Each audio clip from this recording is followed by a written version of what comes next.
On the first count of this indictment, you are charged with murder. In that, on the 11th day of November, 1974, you did murder Terence Arthur Forrest in Liverpool. Are you guilty or not guilty? Not guilty.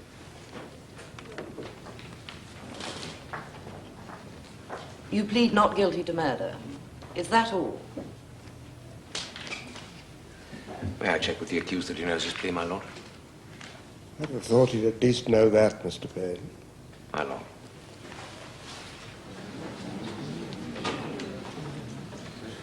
Do you have your card? Mr. Sunderland, do you have the card your solicitor gave you?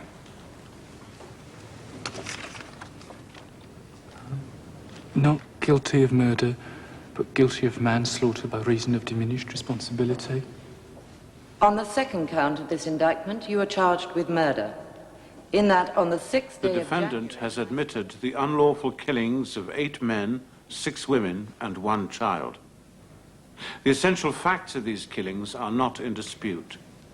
There is, however, one major difference from the normal course of law. In this case, the burden of proof has passed to the defense. It is for them to prove that at the time of each of the killings, the defendant was suffering from such abnormality of mind that it substantially impaired his mental responsibility for his actions. On that issue, the Crown need prove nothing. It is our contention that this defense of abnormality of mind is contrived and bogus. And further, it is our contention that the defendant in front of us is a cold, ruthless murderer who killed for his own purposes.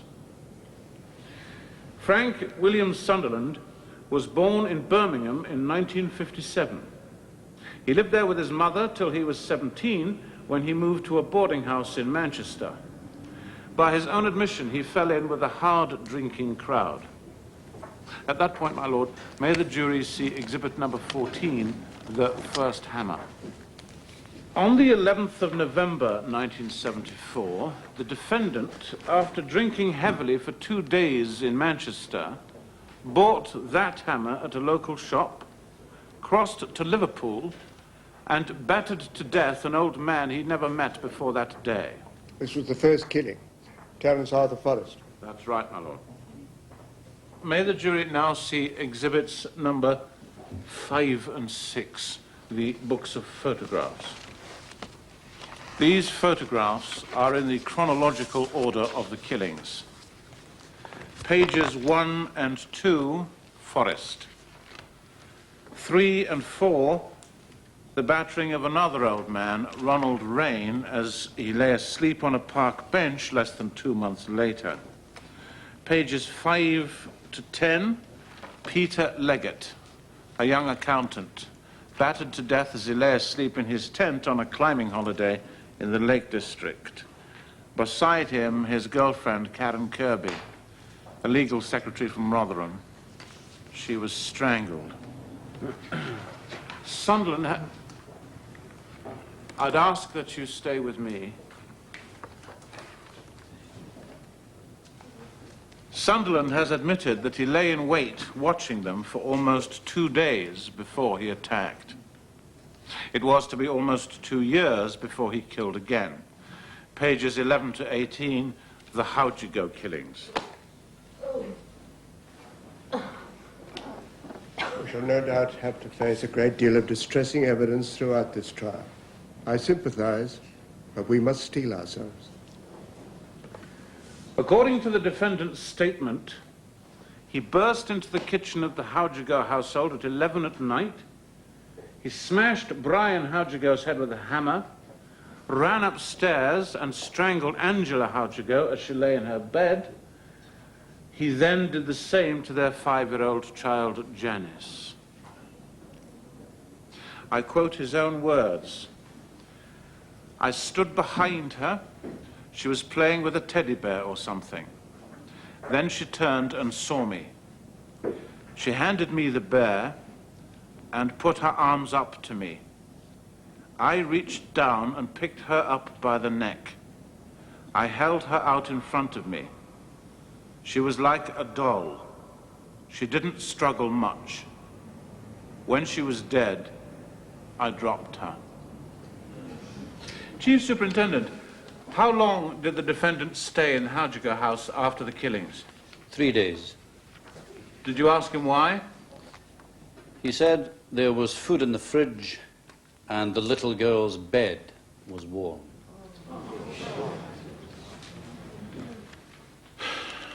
Lastly, Chief Superintendent, I'd like you to look at the transcript of your fourth interview with the defendant in Brixton Prison. Would you read it with me, please? Top of page 12.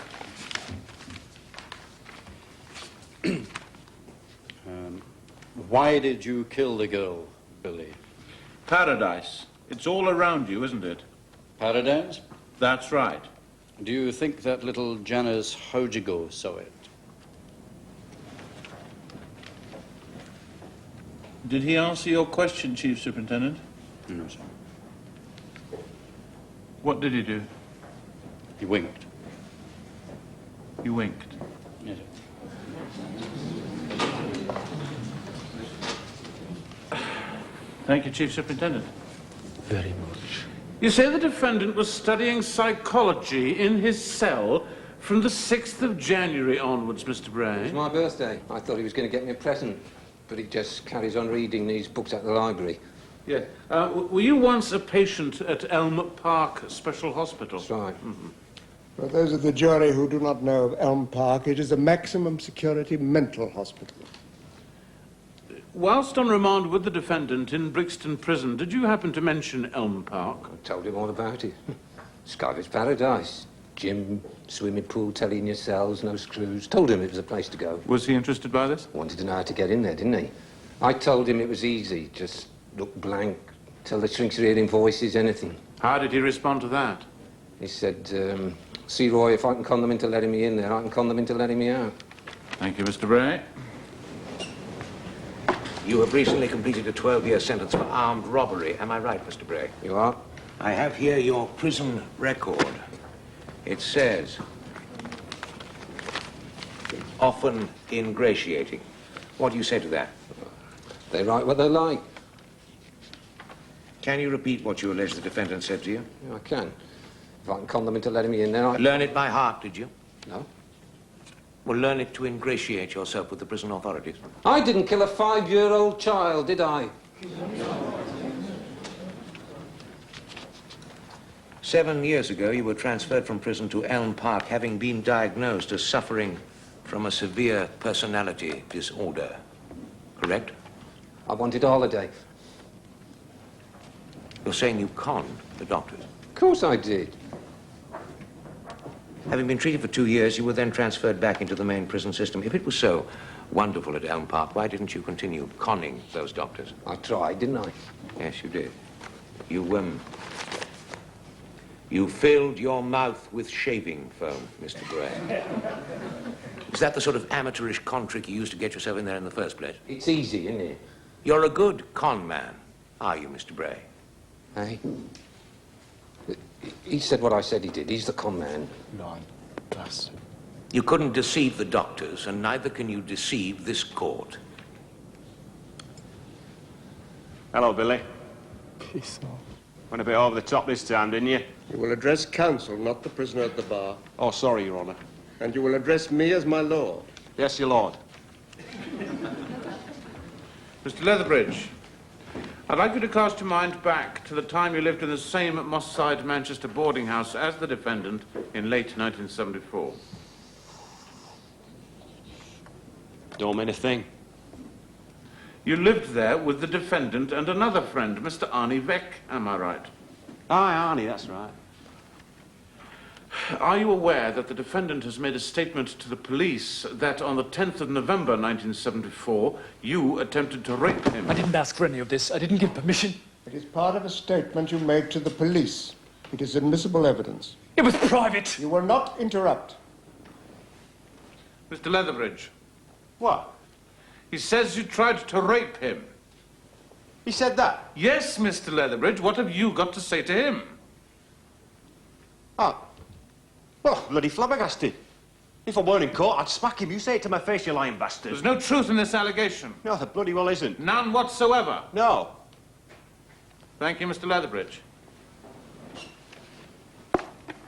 Good morning, Mr. Leatherbridge.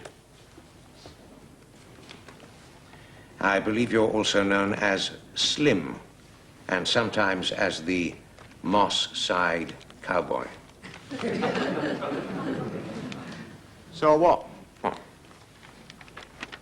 Would you say you were quite a ladies' man? Ah, of course I am. And didn't you, the defendant, and your mutual friend, Arnie Veck, go out together looking for women?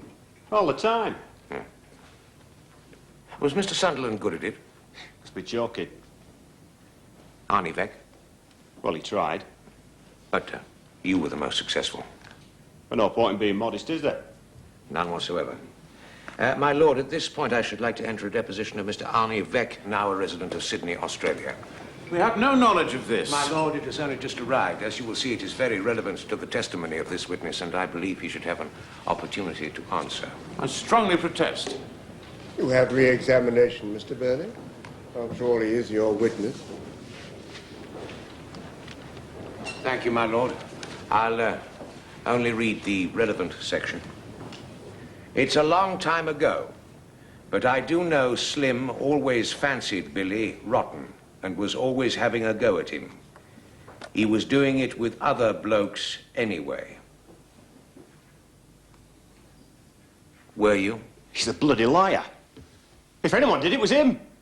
Are you a homosexual, Mr. Leatherbridge? No. It's not against the law. I don't bloody care, I'm not. And didn't you and Arnie Veck go round Manchester trying to pick up young men? No. And wasn't one of them the 17-year-old Billy Sunderland? No. And on the night in question, didn't you drink with him and then attempt to rape him? No, I say no. I say the whole thing's a pack of bloody lies. What is the significance of this, Mr. Bain? It was the night before the first killing, my lord. No! You don't just cut me up and spread me out. I'm not on offer, you know. Yes, well, unfortunately, that's the only real basis for a defense of diminished responsibility. And what is? Your dissection.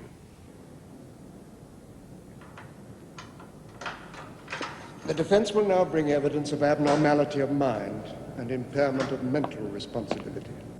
It's up to you, Billy. I don't want to be dissected. Well, then don't go on the stand. My advice to you is not to.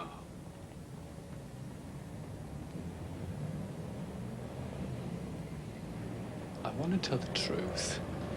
You lived with your mother in Birmingham, and when you were 2 years old, your father left home. I never met him. When you were 7 years old, your mother was married again to a Mr. George Dench. He's the subject for another trial, isn't he? You didn't get on well with him? He used to beat me up. Within a year, your mother and her new husband had a son, Barry. Did this change your relationship with your stepfather? Just made it worse. I wasn't allowed to go near the kid because I was inferior or something. In a statement to Dr. Chakravarti, you said that when Barry was 3, you took him to play in some nearby allotments.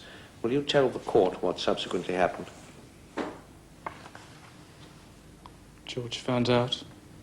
Went mad. He took all my clothes off and tied me to a tree in the garden. He left me there all night. You were 10 years old? Could have been right there. About a week later, Barry died of pneumonia. And you were blamed for his death? Could have been me, couldn't it? Well, he's all right, though. I was by him when he was dead. How was he all right? Went to heaven, didn't he? I'd now like to move on 2 years. You have said in your statement that you went to these same allotments nearly every day to see a man named Max. You've also stated that he assaulted you. Tried to. What did he do?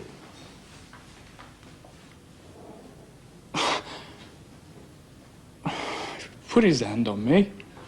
And what did you do? Well, I ran to my school. Only he was Saturday or something, so I got in through a window. It was empty. Just his cat playing round. So I picked it up and smashed its head in the window. You killed it? No one ever found out. Max assaulted you. You ran to the empty school and killed the cat. I just told you. I now move on a further 5 years. Manchester and the time of the first killing. Will you describe for us the events after the attempted rape? Alleged You tried, that's the truth. Mr. Burley reminds us that this is an issue for you to decide. Thank you, my lord. What happened afterwards? I don't know. I walked all night. Then I got a train and ended up in Liverpool. Went into a shop, bought an hammer. Why? I knew I was going to kill something. Didn't know what it was, but I knew I was going to. I got pissed up some more. And then there were these yellow lights. It was cold and frosty. And he was just walking in the yellow, talking to himself. An old tramp, I suppose. Just whacked him with the hammer.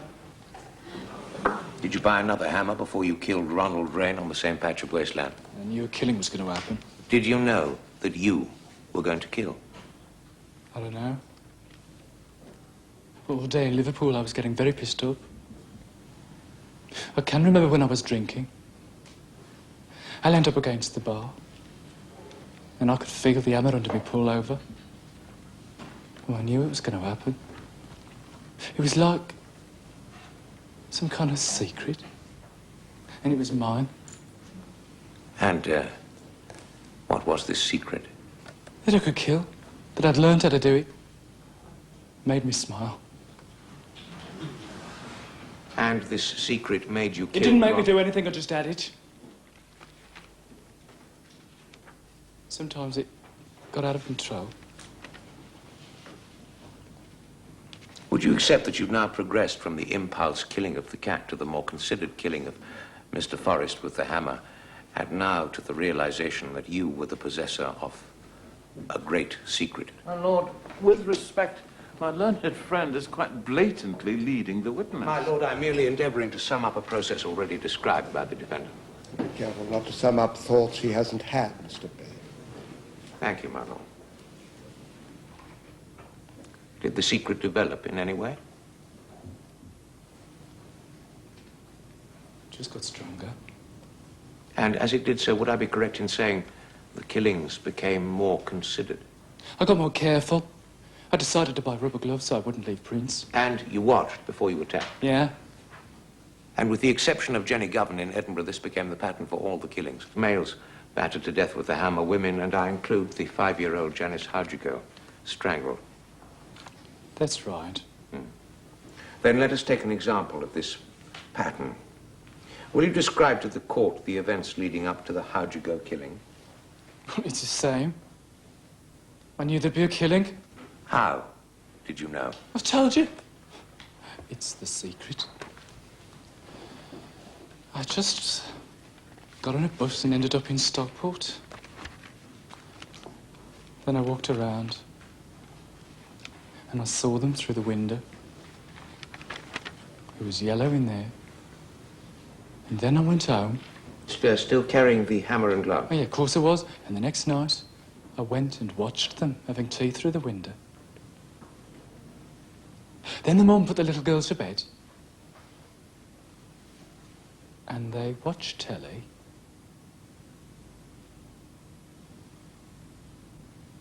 Dad went back into the kitchen later.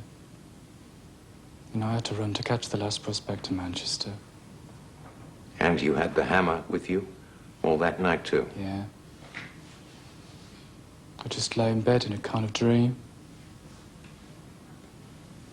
I went to work again the next day, and all the time I was mopping the floor, I had the hammer stuffed in my belt, and as soon as I'd finished, I went over to stop her again. I knew I was going to do it. After a bit, I worked my way round to the back garden. I hadn't prepared that. Well, I mean, going round the back, it was like a kind of thrill or test to see if I could. Then I waited by the shed until Mum went up to bed and Dad came into the kitchen.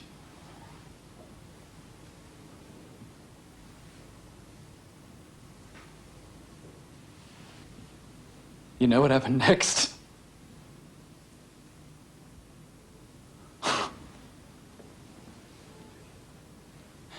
I knocked on the door, he opened it, and I shared my secret with him. You killed him with the hammer? Yeah, then I killed his wife and kid. And then you stayed in the house for a further 3 days? Don't ask me what I did. I was just there. It was quite pleasant, really. This would be the pattern for all the killings? No, this was the best. Why? Well, I stayed there longer. In the house with the dead? Yeah.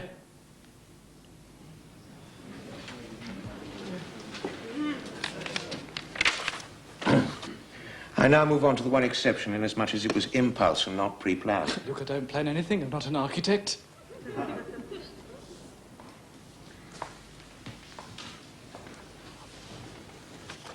You met Jenny Govan by chance in an Edinburgh public house. You chatted to her and then strangled her as you walked her home. Am I right? I liked her. She talked to me.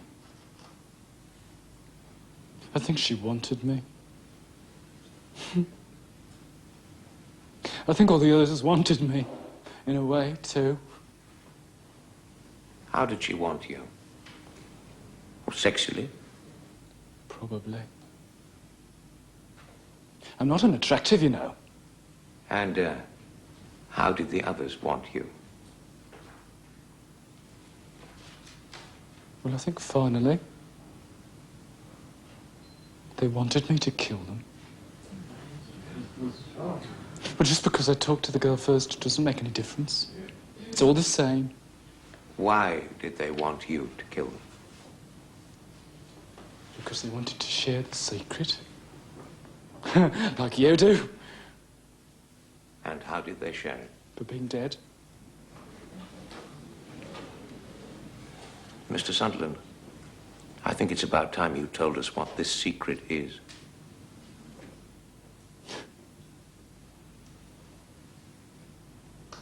None of them could see. And they wanted to. They knew. It was paradise. And they couldn't see.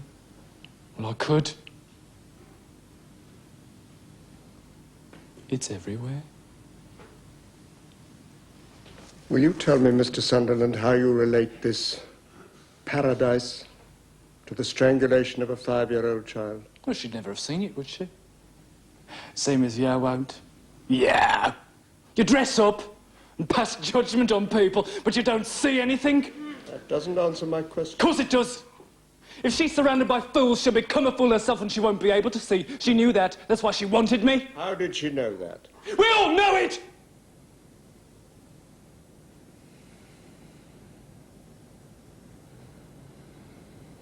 Of course, you know what this great secret is, don't you? The existence of pure, bloody evil. I mean, no one's ever had any problem proving that, now have they? Feel any remorse, Mr. Sunderland? Don't know what you mean. Do you feel sorry? Of course I do. I don't want to be here. You feel sorry for yourself? Yeah. What else is there? You don't feel sorry for 5-year-old Janice Houchigo? She doesn't need my pity. She's gone. And you're not, so you deserve ours. I didn't say that. No, you didn't say it. Do you think you're mentally ill, Mr. Sunderland? I don't know. Have you ever suffered any visual hallucinations? No. Any oral ones? No. Well, I'm sure the jury will be very pleased to hear you say that. Now, this man, Max, the alleged assault, and the killing of the school cat. Tell anyone about that? No. My lord, exhibit number 61. The records of Pallinbrook Secondary Modern School, 1968 to 1973. As you can see, my lord, all kinds of vandalism set down, but nowhere the bloody, messy murder of the school cat. How about the alleged rape in Manchester? Tell anyone about that? Yeah. Who? The Dosser in Liverpool. Yeah, well, I'm sure we've all noted that, Mr. Sunderland. But you did tell, didn't you? You told your psychiatrists these stories towards the end of January this year, am I right? I don't know when. When is sometimes very important, Mr. Sunderland. Haven't we all heard from your fellow prisoner, Mr. Bray, that you were reading psychology textbooks in your cell from the 6th of January, his birthday? So what? Well, I put it to you that you read in those books that childhood assault and an alleged rape would both be powerful influences on any diagnosis of psychiatric disorder. And I further put it to you that having read this, you made up these incidents and related them to your doctors because they were useful to your cause. What cause? The deception of the doctors. Oh, but I haven't tried to deceive anybody. Well, we only have your word for all of this, don't we? Well, if every time we opened our mouths we had to prove it, none of us would ever say anything. Oh, not a stupid man, are you? According to your report, you have an above-average IQ. Look, it's all over. I haven't got any reason to deceive anybody. Haven't you? We've all heard about the magnificent facilities at Elm Park. And if I can con them into letting me in there, I can con them into letting me out. I suggest that's the reason for the I don't know anything deception. about getting in or out of those places. I think you know exactly what those procedures are. In case there's any mystery about this, if he went into hospital, he would only have to stay there as long as the doctors thought he required treatment. That might be for a short period. It might be a very long one. My lord, bearing in mind the nature of these offences, the prospect of release after a short period, as you put it, is almost certainly out of the question. On the contrary, the process of release is most clearly influenced by those with most experience of the patient. As you say, my lord, the doctors. Let us not play games, Mr. Sunderland. With the exception of Jenny Govan, all the women, and I include the child, were strangled by you wearing rubber gloves. I got them for fingerprints. Why did you never attack a woman with a hammer? Don't know. Did you wear rubber gloves for the first killings, Mr. Forrester, Mr. Raynor? No! And Jenny Govan? Oh, well, that's the end of your theory then, isn't it? No, not at all. I contend that these were impulse killings, but that when we look at the rest of the attacks involving women, we see that they were planned, and we see that rubber gloves were It's worn. because they were inside! I'd have left prints! I suggest to you an altogether different kind of monster is emerging. I've got some kind of fetish. You tell me. I'm not talking to you. No, it's not something you want to talk about, is it, Mr. Sunderland? Your name's John. No, your name's Frank Sunderland. John! Dr. Politian, the prison psychiatrist report. Sunderland informs me he masturbates regularly, but was reticent on the matter of fantasy stimulus. I suggested to him a series of the normal fantasy areas, ranging from the heterosexual to the more violent and deviant. He denied them all, but when pressed said, "Oh, what you think is probably right. I just have a good wank over chains and leather and rubber and any kind of violence I can imagine." Did you say that? You must be as stupid as he was. Dr. Chakravarti's report. Although unwilling to discuss masturbatory fantasies, Sunderland led me to believe that dominance I didn't say was anything a about central dominance. aspect. And in your account of the Haujigo killings, you described how it was a thrill. Did you feel excitement as you approached your victims? Sometimes. Not sexual. Chains, leather, rubber, dominance, a thrill. Rubber gloves, Mr. Sunderland. My lord, to string together a collection of words doesn't prove anything. I suggest it does, my lord. I suggest it indicates an undeniable sexual component to these killings. Each statement in itself has meaning, Mr. Payne. Whether there's some is the conclusion you have reached, Mr. Burney. It's for the jury to decide. Thank you, my lord. Just one more thing, Mr. Sunderland. You told the police that 3 months after you'd killed Jenny Govan, you bought a hammer and went to Glasgow. Then, after 2 days, you returned to Edinburgh and buried the hammer. Is that true? Yeah. Why didn't you kill with it? Don't know. What happened to your great secret? Turn away. Why? Because the circumstances weren't right? Because you might have been caught? I put it to you, your mental faculties seem in no way impaired when it comes down to your own survival. I never said they were impaired. We have a defense in front of us of diminished responsibility. Might be true, how should I know? It might be. You want the truth, do you? If this jury decides that you have full mental responsibility for your actions, will you accept that as the truth? I suppose I'll have And to. if they decide that you embarked on a wholesale attempt to deceive the doctors, will you accept that? No, because I didn't. And if they decide this childhood assault, this alleged rape, these half-baked notions of paradise are all just fantastical lies invented to get you off the hook, will you accept that? You don't know anything. And lastly, Mr. Sunderland, if this jury decides that your only secret is that you're a cold, cruel, Piss off, calculating I'm not murderer who killed to satisfy his I'm telling you to tell unperverted the desire, truth. will you accept that? Before you married again, you were a prostitute.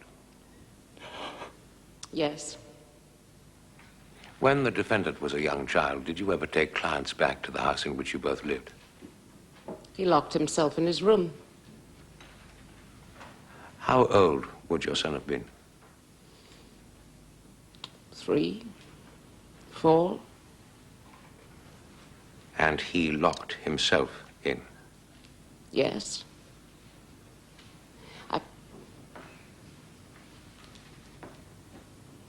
Yes. Your second husband, George Dench, what was his attitude to Billy?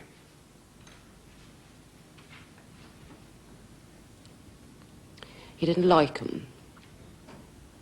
And after your second son, Barry, was born? It got worse. George thought Billy would turn Barry into a Nancy boy. He wouldn't let them alone together. Do you remember the defendant sitting alone by his young brother's bed when he died? He could have saved him! The defendant would have been 10 years old, am I right? He just sat there talking to him. He could have told us. Did your husband blame Billy for Barry's death?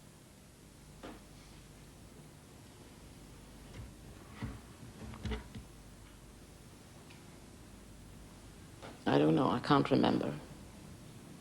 Did he tie the 10-year-old Billy naked to a tree and leave him there all night? None of this is to do with me. But did he, Mrs. Dench?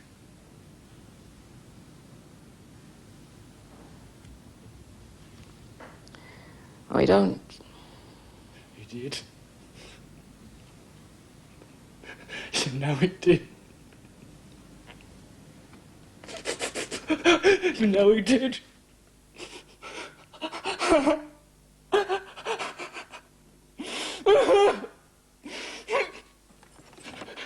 Get out! It is my opinion that the defendant is suffering from a gross personality disorder, which amounts to a psychopathic disorder under the 1983 Mental Health Act. He is a psychopath. Yes, at least. Would you tell us the major symptoms of this personality disorder? Low self-esteem, abnormal sensitivity to his surroundings. Both of these would be frequently compensated for by grandiosity or statements affirming his superiority. I believe that this would be the root of his ideas about paradise.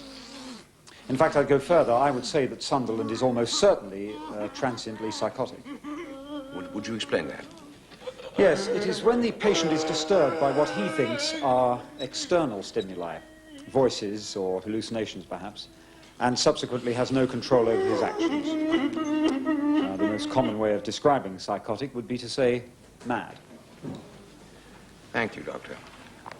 Doctor, do you think that if a man kills 14 adults and 1 child, he is necessarily suffering from abnormality of mind? No. Now, let's be straight. Abnormality and killing are not mutually dependent. No. Thank you, Doctor. Ever heard of the Rosenhan experiment? Yes, I have. Yeah. For those of us who don't spend our time reading psychiatric magazines, I'll describe it. 8 American doctors got themselves admitted to mental hospitals merely by saying they were hearing voices. They did not in any way simulate any other abnormality behavior. What do you think of that? Well, I believe You'll that agree the experiment showed it was possible to gain false admission to mental hospital. Possible, perhaps, for doctors. Well, who merely said they were hearing voices, nothing else. Yes. So, well, it doesn't take much knowledge of psychology to do that, does it? Well, I suppose not. And very little compared to the amount an intelligent man could gain after 6 months uninterrupted study in a prison cell, wouldn't you say? Perhaps. And as these doctors were fooled, you must at least admit the possibility that you yourself might have been fooled, mustn't you? Well, I must admit the possibility, yes. Of course, the difference between the Rosenhan experiment and the defendant is that he doesn't even admit he's heard voices, does he? Well, that could be explicable. No, has he or has he not denied hearing voices, Doctor? Yes, he has. So you've no proof of psychosis, have you? No proof, no. And you have said yourself that although the personality disorder can be construed as abnormality of mind, that abnormality in itself is not necessarily the cause of the killing, haven't you? No, but you're missing my point. Now, have you or have you not said that, Doctor? Yes. And can you, therefore, with all the weight of your profession behind you, honestly say with absolute certainty that at the precise moment of killing, the defendant's mental responsibility was impaired? Not with absolute certainty, no. Thank you, Doctor. This will put you to sleep. Keep still. Oh, Commander, What you need, son, is a psychiatrist. I believe the defendant is suffering from an encapsulated, major mental illness. Could be severe depression, or more likely schizophrenia. Can you explain encapsulated? Secret, hidden, sealed off. A part of the mind that has been created for some reason by the subject, developed by him, that also at times has control of him. However, because it is encapsulated, it is quite possible for the subject to live a quite separate and normal life most of the time. As far as the defendant is concerned, I believe this illness has been developing for a very long time. You've made inquiry into the defendant's background. Of course, it is the first step. And if I may, I will tell you my hypothesis for the development of the illness in the order of my thinking. There are 7 steps. Please continue. Step 1, as we have heard, a lonely and violent childhood. No father, but a succession of fathers. And a mother deeply loved and needed, but who seems to be at the center of the disturbance and unable to cope with it herself. The child locks himself up in a room. He has withdrawn. And if this is signaled in such an obvious way in his exterior life, it can clearly be surmised that he will create an equivalent interior world to escape to. This is step 2, and it becomes a pattern for the future. And you believe this interior world is relevant to the psychosis? It is crucial. The child creates a dream world to escape to, a safe place. Sometimes this is known as magical thinking. In his mind? A kind of fantasy? It's much stronger than what most of us imagine a fantasy to be. The essential difference is that it is sustained. Always the same place the child returns to. Often people by the same set of characters that the child has invented. And often the child will repeat the same stories over and over. And you believe the defendant created such a place in his mind? I'm certain of it. Do you know what this place is? No, not yet. Step 3, The birth and death of a brother. No, young Barry, the half-brother. I'm sorry, half-brother. The defendant is forbidden contact with him, but despite this has said to me, he was the only person I ever loved. We also know that shortly before Barry died, the defendant took him down to the hut in the allotments. I think it would not be a far leap to assume that Billy was sharing his dream world with his brother. If the fantasy world is a world of control, Barry would be an ideal partner because he wouldn't threaten that control. And the death of Barry. Please, I'm coming to that. The pair are discovered in the allotment, and a little later, Barry dies. Now, Billy, aged 10, sits by his dead baby brother for several hours in the middle of the night. Not only has the only real partner he's ever had been taken from him, but he's also blamed for the death. The logical consequence of this would be an unwillingness to ever share again, an increase in the encapsulation, and therefore an increase in the meaningfulness of fantasy. It became more meaningful because of necessity. It became more secret. Of course. Step 4, the 2 assaults. My lord. I think the jury realize by now that the assaults are contested, Mr. Burnham. The first, by the old man Max, is followed by the extreme emotional reaction, the killing of the cat. Probably for the first time in Billy's life, he had done something which gave him a feeling of power. He had answered back. I'm sure he related that to the only place where he had experienced power before, the encapsulated fantasy world or inner reality. Having made that connection, he would store it, and it would be, I hypothesize, developed and expanded within the fantasy. It became his secret. You mean the relationship between power in the real world and power in the fantasy world? That's his secret. Yes, a secret born of the first killing, the cat. I know it isn't on the indictment. How does that bring us to the first killing that is on the indictment? Terence Forrest in Liverpool. It's simple. He was attacked again, an attempted rape. In the disturbance that followed, the secret again came to his rescue. He slipped from the real world, where he's abused, into the fantasy world where he has total power. He used that power in the real world. He killed. In other words, at the time of the offense, he was in a psychotic state. He wasn't living within any recognizable reality, but was instead acting according to the rules of the encapsulated one. The fantasy? From our point of view, yes. But I can assure you that the world a psychotic sees is as real to him as this courtroom is real to us. You're saying the killing of Forrest was triggered by an assault. Would he require a trigger of some kind for every killing? It's possible, but I doubt it. I think it's more likely that as the fantasy grew, he killed in order to sustain it. It was the only thing keeping him sane. The killing kept him sane? Yes, my lord, by reinforcing the only reality where he felt safe. Where he had control? Yes. Because he had no control in the real world? Yes, my lord. I see. We're up to step 4. Do we have much further to go? Step 5 is the decision to be caught. Decision? Yes, my lord, but before I go into that, I would like to make 2 general observations. The defendant has stated that he saw his first 2 victims moving across the Liverpool wasteland in yellow light. He also said that he watched the Howjigo family through a yellow window. I think these could be descriptions of visual hallucinations. There's also the description of the Howjigo parents as mum and dad. Now, this might not be significant, but if you consider, as I do, that the defendant was in a psychotic state when he observed them, it might be relevant to the encapsulated fantasy. You mean Mum and Dad were part of the fantasy? Perhaps, in idealized form. I go on, the decision to be caught.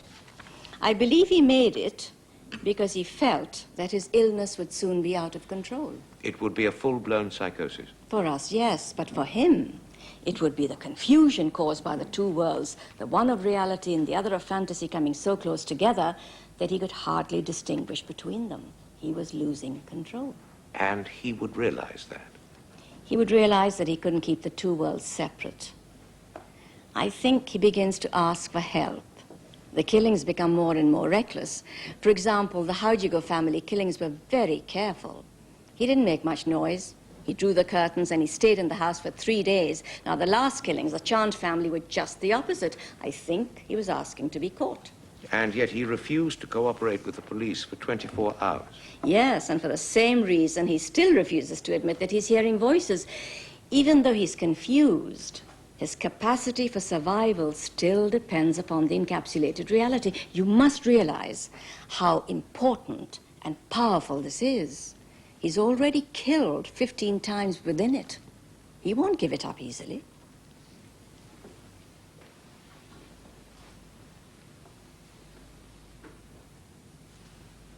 Step 6. He's giving us clues. First, he tells the court he has a secret. Now, it's childish to admit a secret and not reveal it. He wants us to pursue it. Secondly, this idea of paradise could be a link between the two worlds, a justification in terms of our reality for the existence of his secret world. I think he's searching for ways to tell us about it, but it's very difficult for him. To reveal a secret is for it not to be a secret anymore. And if he doesn't have the secret, he will have to face us and face what he's done. Step 7, hospital. There is a place for him at Elm Park. Thank you, Dr. Chakravarti. Oh, I thank you too, Doctor. This hypothesis of psychosis is fascinating. Tell me, did you think of it before or after Dr. Mechanic told us he didn't think personality disorder was enough to impair responsibility? My lord. That is a scurrilous allegation, Mr. Bray.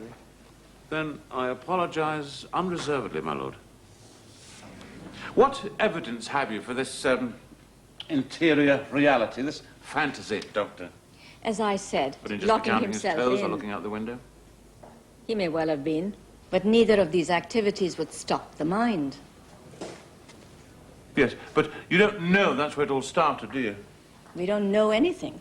We can only use our eyes and ears to assess the exterior signs. Sometimes the nose of instinct, too. Yes, but you can't be certain, can you? Well, nothing is certain.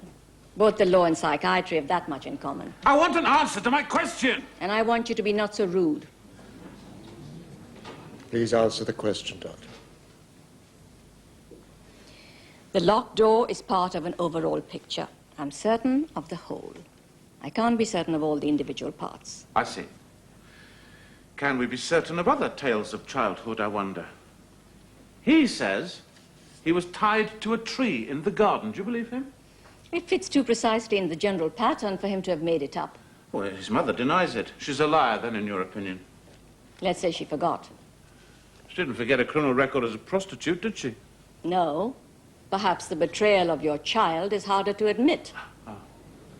And this background led him into psychosis, did it? In my opinion, it would be the right conditions. Conditions described to you by him? Mostly. After you'd been probing for childhood fantasies, and after he'd been studying psychology for a couple of weeks. Did it ever occur to you that he might have been giving you what you wanted? Of course. But I observed him as he said it. I believe he was telling the truth. Uh-huh. And what do you think of, if I can con them into letting me in there, I can con them into letting me out? He may have said it. If he did, it's irrelevant. Oh, I see, it's irrelevant. Tell me, when the defendant bought his hammers and his gloves, do you think it was his intention to kill? Yes. And did he kill? Yes. So his intention was clear, and he went ahead and did it. May I suggest that in exactly the same way, he stated his intention to deceive you to Mr. Bray, and then he went straight ahead and did it. He might have thought that's what he was doing. Then we have an intention to deceive. I will explain. We all protect ourselves. Even you, Mr. Burley. The man who's mentally ill will do the same. Why not? I've had men in front of me whom I've known to be suffering from some kind of disorder. They don't think I know. So they try and deceive me into thinking that they're ill. My job is to try and disentangle the invented symptoms from the real ones. I think I can say that I know more about the problems of deception than you. Nevertheless, an intention to deceive. And irrelevance. No real evidence of hallucination either, is there? The description of the figure moving across the Liverpool wasteland in yellow light might have been one. You don't think there might be another explanation for that? I don't know. Oh, I do, Doctor. Street lamps. It's possible. It's possible. And the yellow windows. Don't most lighted windows look yellow? I am interested in the fact that he has described them as yellow several times. Because that's precisely what they were.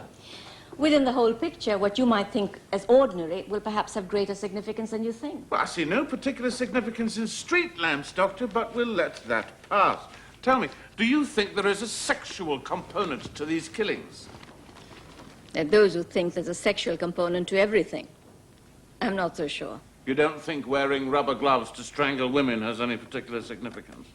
It might. Rubber gloves? Running around with a homosexual crowd in Manchester? Allegations of childhood assault? Of homosexual rape?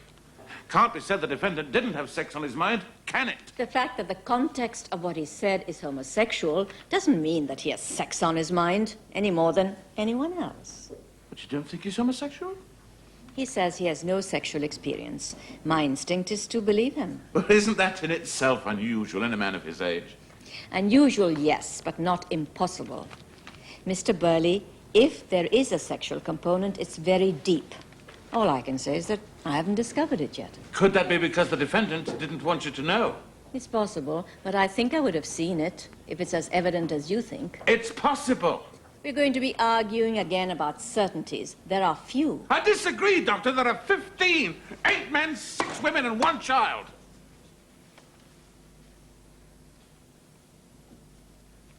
Let me ask you the same question I asked Dr. Mechanic. The fact that a man has killed 15 people does not necessarily in itself mean he's suffering from abnormality, does it? It is my opinion that offences of this kind always point to a background of disturbance, and that will provide for you an abnormality of mind. Your answer is essentially yes. My answer is as I've said. So, having heard this horrifying catalogue of killings, you'd have decided there was an abnormality of mind before you met the defendant? No. I would expect a disturbed man and therefore disturbed history. So, if a man comes to you having admitted violent offences, but with no history of mental disturbance, what do you do? In that case, either I'm a bad psychiatrist or he's not guilty. Would all psychiatrists hold your view? No. Hardly any of them do.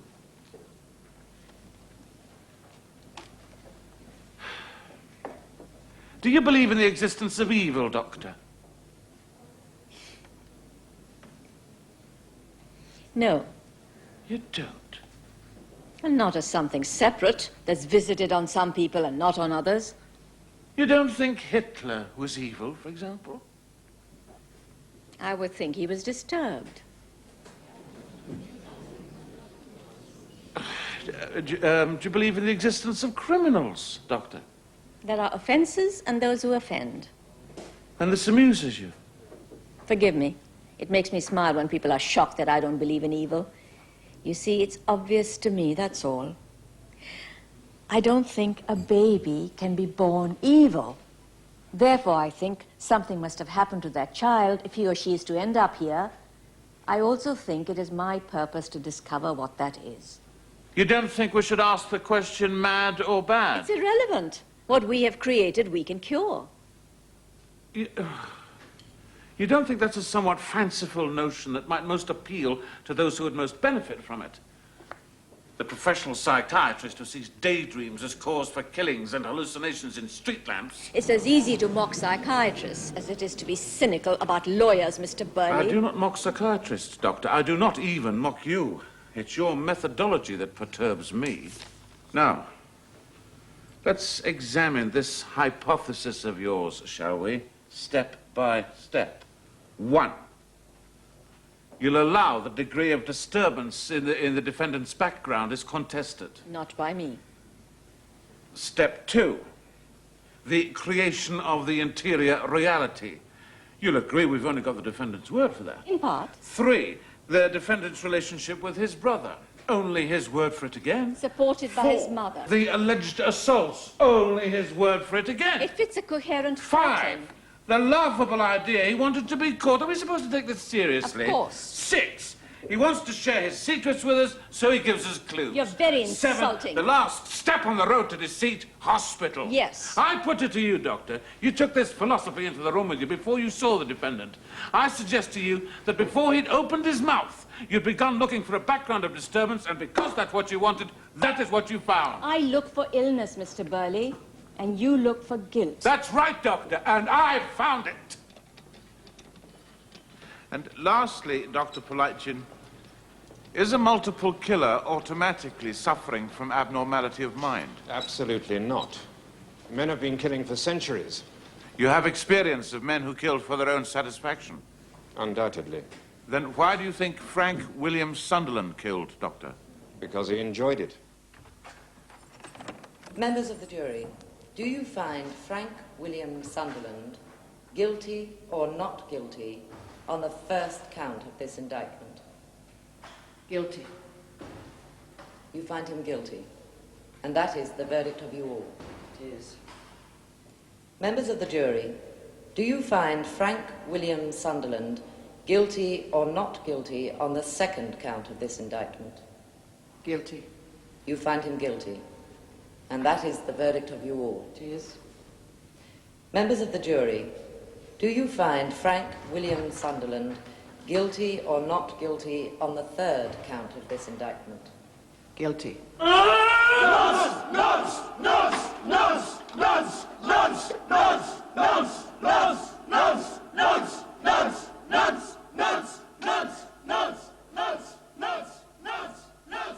Frank William Sunderland, you have been found guilty on 15 counts of murder. I will not recount your crimes. You have taken the future from 15 and have taken what they would have made of their lives from us all. You have forgone the right to live amongst us. On each of the 15 counts of murder, I sentence you to life imprisonment. And in your case, life means life. I shall recommend that you serve not less than 50 years. Take him down.